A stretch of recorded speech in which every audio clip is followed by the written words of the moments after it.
She stood barefoot in the cold stream, silent and still, her eyes locked on the growling dog standing between her and the man who called himself her stepfather.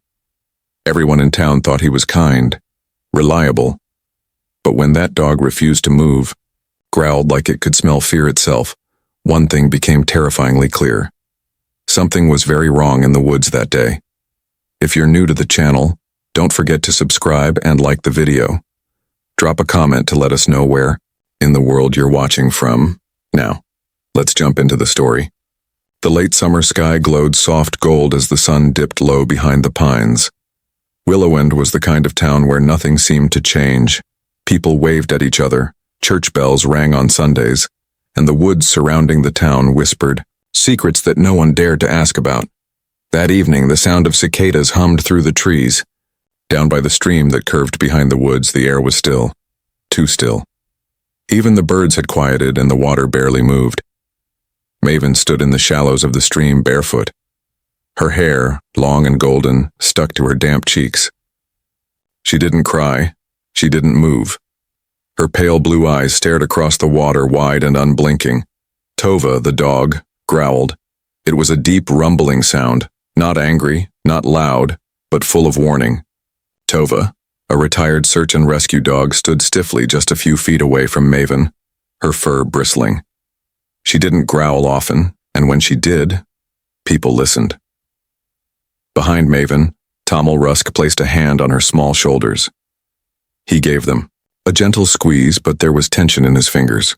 His kind face, the one everyone in town trusted, was now tight with something else. Something darker. "Everything's okay," he said too quickly. "We were just walking and she ran off. Got a little lost, that's all." The lie slipped easily from his lips. Just beyond the trees, Harlan Riggs stepped into the clearing. He was Maven's neighbor, and the former wildlife ranger who had raised Tova since she was a pup. Tova had taken off minutes ago, barking like she'd picked up a scent she couldn't ignore. Harlan had followed, confused, until he saw what she had found. He froze. Maven, alone in the stream. Tommel behind her. And Tova, growling like she did years ago when she found a boy trapped in a mountain cave. It wasn't an angry growl. It was something else. Recognition. Harlan's chest tightened. He knew that sound. He'd heard it during rescue missions, during moments when Tova smelled not just fear, but history, old pain, suffering. "Step away from her, Tommel," Harlan said, his voice steady. He reached into his jacket, pulled out his phone, and hit record. Tommel blinked.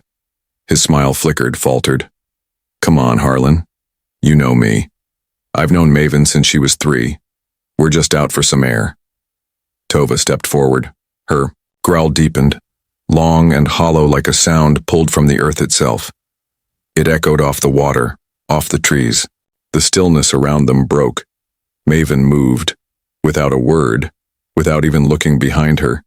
She dropped to her knees in the water and threw her arms around Tova's thick neck.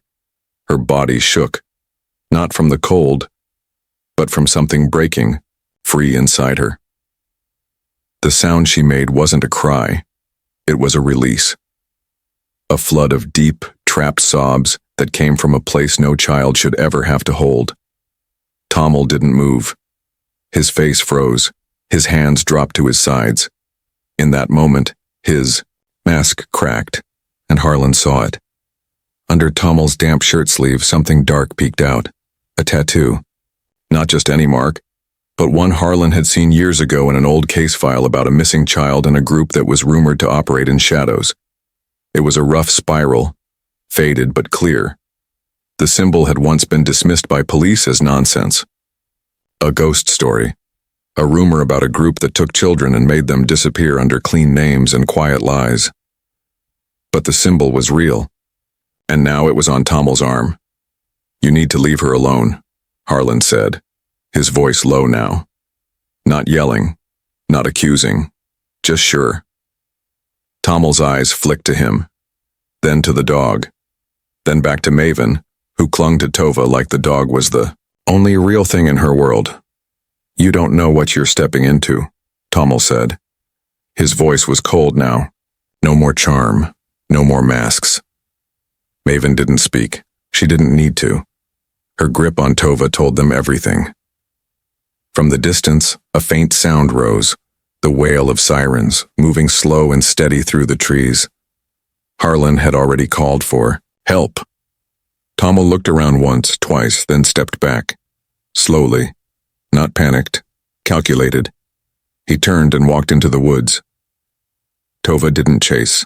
She stood still, alert, eyes locked on the spot where Tommel vanished. By the time the sheriff's deputies reached the scene, the sun had dropped behind the ridge. The shadows grew long across the stream, and Maven sat wrapped in a blanket in the back of a cruiser. She didn't speak, didn't ask questions. Tova sat beside her, head pressed gently against her leg. Harlan watched from a distance. He knew this wasn't over. That tattoo wasn't just a clue. It was a warning. And Maven's silence wasn't the end of the story. It was just the beginning. The town of Willowend was still quiet the next morning, but something had shifted. The story had already begun to spread. Maven Rusk, the quiet girl who never smiled, had been found in the woods.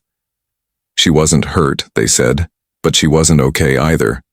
No one really knew what had happened, but the whispers had started. And so had the questions. Maven sat silently on a padded bench inside the sheriff's office, wrapped in the same gray blanket from the night before. Her feet didn't quite touch the floor. Her eyes were dry now, but distant, like she was still somewhere else. Tova, the dog, sat by her side. She hadn't left Maven once since the moment at the stream. Every time someone walked too close, Tova shifted, protective but calm. As if she understood this girl had already survived something she shouldn't have. Across the room, Harlan Riggs stood with a coffee in one hand and an old file box in the other. The box had dust on the top and a name written in faded black marker, Joni Riggs, missing persons, his late daughter. A sharp investigator, one of the best, and the reason Harlan still had access to certain records nobody else remembered existed. Sheriff Nolan came over looking tired. "She's not saying a word," he said quietly. "Not even a whisper." "She doesn't have to," Harlan replied, setting the box on the table. "Sometimes kids speak through what they draw." He walked over to Maven and crouched gently beside her. "I'm not going to ask you to talk," he said softly. "But if you want, maybe you could draw something instead?" Maven didn't look at him, but she nodded slowly. He handed her a yellow notepad and a pencil. She took them with small, careful fingers. The room stayed quiet for the next 10 minutes as Maven began to draw. At first, it was shapes, circles, doors. Then her pencil moved faster, sketching something that looked like a building. Windows with no glass, small boxes, a fence. Then came the symbol. Harlan leaned forward as she shaded a spiral with thick, dark lines. His heart dropped. It was the same spiral he'd seen on Tommel Rusk's arm. The same one from a case Joni once told him about. Joni was working on something, Harlan murmured.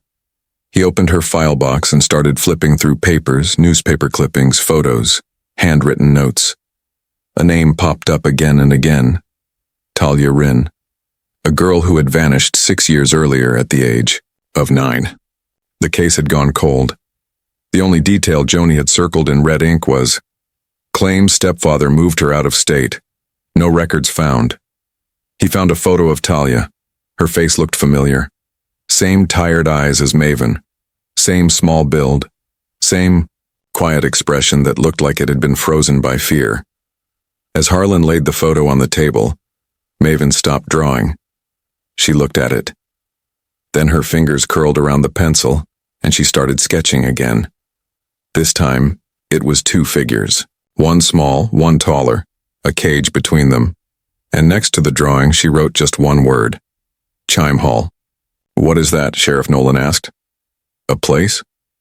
Harlan stood staring down at the word like it had claws. "Joni mentioned it once," he said slowly. "Thought it was a name used by a group that took children. She said they were more organized than anyone believed. They called themselves the Crosspine Accord. Hidden behind churches, camps, clean homes, always polite, always invisible. Nolan frowned. You think this is part of that? I think it never stopped. Just then, Maven turned the page over and started drawing again. Her hand moved quicker now, almost frantic. She sketched a map, a road, trees, a stream, and then a red X, just beyond the edge of the woods. She handed the drawing to Harlan without a word. He looked at it. It was rough, but the landmarks were familiar. The X was near an old ranger cabin that hadn't been used in years, a place forgotten by most. Sheriff Nolan leaned over his shoulder. That's just a hunting trail. Nothing out there but a broken shack. Harlan shook his head. Kids don't draw fake maps when they're this scared. She's showing us something, and we'd be fools not to look.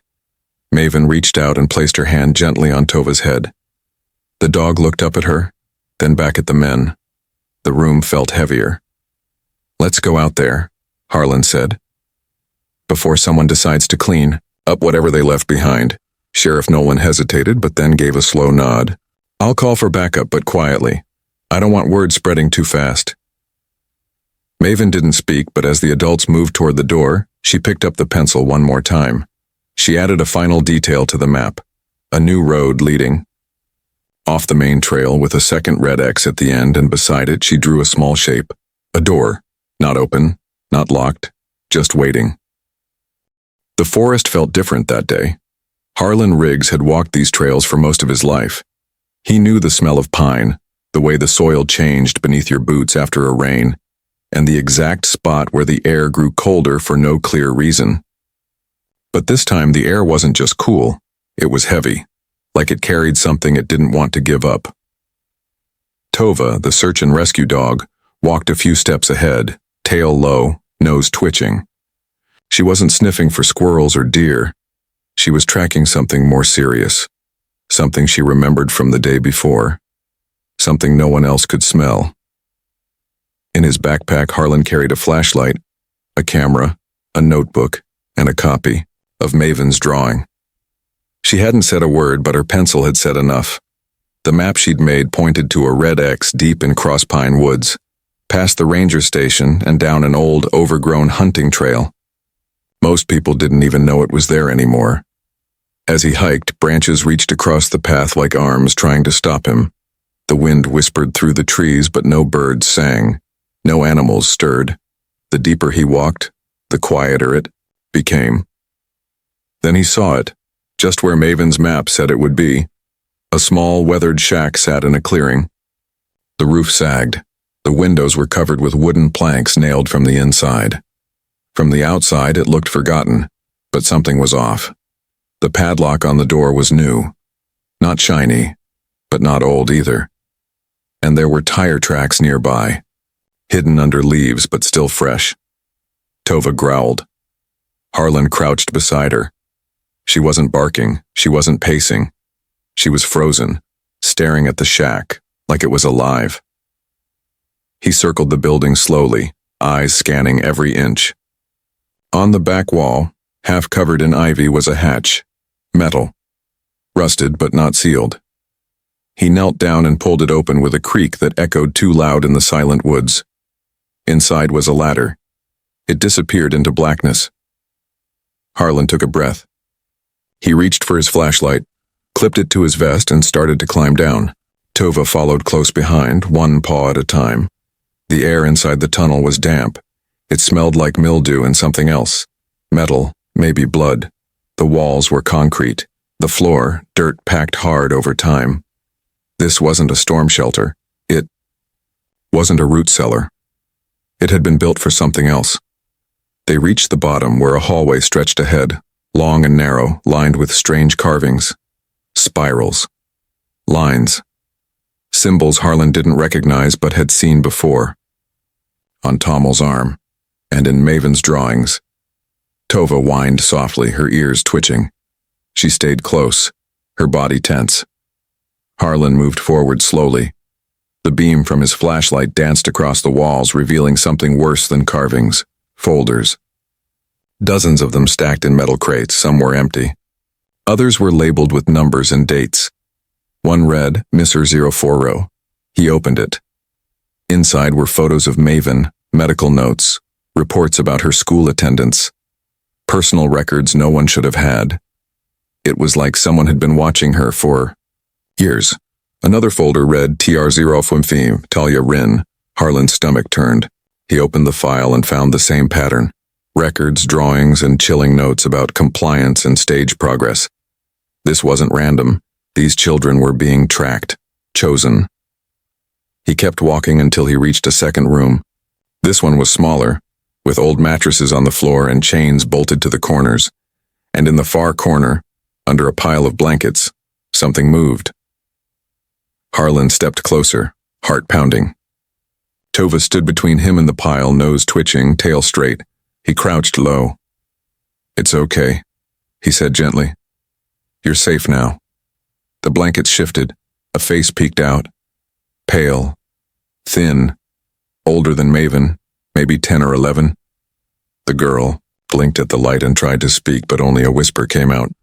"Talia?" he asked. She nodded. Harlan moved slowly, offering her water. She took it with trembling hands. Tova lay down beside her, calm and quiet. The girl reached out and touched the dog's fur, her fingers brushing over the coarse hair like she needed to know it was real. "Let's get you out of here," Harlan said. But as he stood, his flashlight caught something on the wall. Words, scratched in with something sharp. The chime only stops when the room is full. He turned toward the hallway. Footsteps. Slow. Measured. Tova stood again, growling. Someone else was down here. Harlan didn't move. He kept the flashlight steady, sweeping it slowly across the narrow hallway behind him. The footsteps were close now, soft but sure. Not rushed. Whoever it was, they weren't running. They were coming. Tova stood firm, her body low and tense, eyes fixed on the dark. Behind Harlan, the girl, Talia, clung to the edge of a blanket. She was scared, but her eyes were focused. She knew this place too well, and she knew someone else was still here. A shadow moved at the edge of the beam. A man stepped into the light. Not Tommel.